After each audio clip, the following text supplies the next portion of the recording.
এবার ঈদে নতুন জীবনে পা রেখে বিশেষ পরিকল্পনায় মেতেছেন মেহজাবিন চৌধুরী ও তার স্বামী আদনান আল রাজীব। পারিবারিক আনন্দে ঈদের উৎসবে মেতে ওঠার পর এই দম্পতি ফেসবুকে একটি রোমান্টিক ছবি শেয়ার করেছেন, যেখানে তারা মিশরের পিরামিডের সামনে শুভ্র সাদা পোশাকে দাঁড়িয়ে আছে। মেহজাবিন তার ভেরিফাইড ফেসবুকে একটি স্ট্যাটাস দিয়ে ছবিগুলো শেয়ার করেছেন। সেখানে তিনি লিখেছেন, আমার জীবনের সবচেয়ে সুন্দর এবং স্মরণীয় দিনগুলোর একটিতে ফিরে গেলাম। আমাদের চলচ্চিত্রের ওয়ার্ল্ড প্রিমিয়ারের জন্য আমি আমার প্রিয় মালতী টিমের সঙ্গে তখন মিশরে ছিলাম। তিনি আরও জানান, রাজকীয় পিরামিডের সামনে একটি সাধারণ ফটোশুট হওয়ার পরিকল্পনা ছিল, কিন্তু আমি জানতাম না যে জীবনের অনেক বেশি অসাধারণ কিছু অপেক্ষা করছে।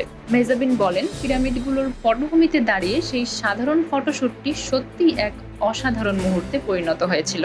আদনান হাঁটু গেড়ে বসে আমাকে প্রপোজ করে। অভিনেত্রী আরো বলেন, শৈশব থেকেই মিশরের সংস্কৃতি এবং ইতিহাস আমাকে মুগ্ধ করেছে। এটি ছিল আমার ভালো লাগার তালিকার শীর্ষে।